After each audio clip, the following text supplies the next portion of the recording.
রান্না করব মিষ্টি কুমড়া। ছোট ছোট পিস করে নিলাম। পেঁয়াজ, রসুন, কাঁচামরিচ, ছোট চিংড়ি মাছ।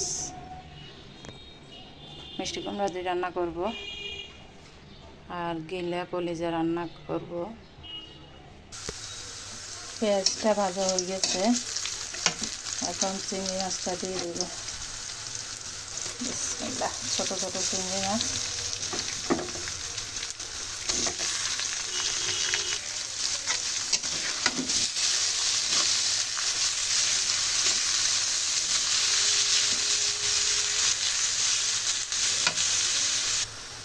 চিংড়ি মাছটা ভাজা হয়ে গেছে, এখন টমেটো দিয়ে দিব।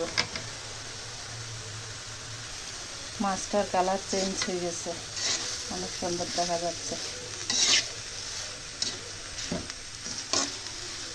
মাঝে মাঝে আমি এভাবে ঝাল ঝাল করি, শুকনো শুকনো আজকে রান্না করব মিষ্টি কুমড়া দিয়ে দিলাম হলুদের গুঁড়া, লবণ দিয়ে দিলাম, দেখাই না।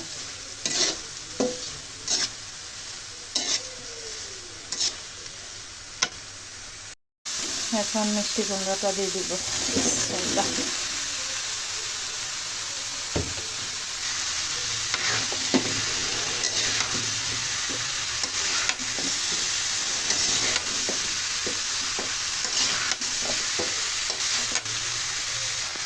এখন পানি দিয়ে দিব সিদ্ধ হওয়ার জন্য।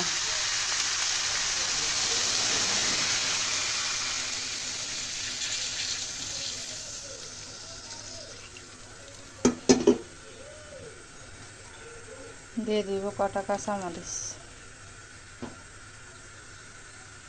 মিষ্টি কুমড়াটা ফ্রাই হয়ে এসেছে, এখন ধনিয়া পাতা দিয়ে দিব। বেগুন একটা, আলু দুইটা কেটে নিলাম।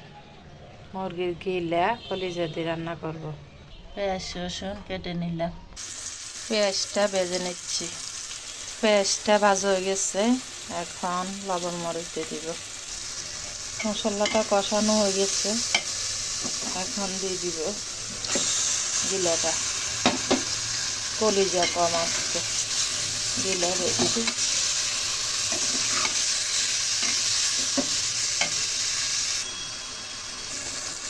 এটা কষানো হয়ে গেছে, এখন বেগুনটা আলুটা দিয়ে দিলাম, সাথে দিয়ে দিব গরম পানি।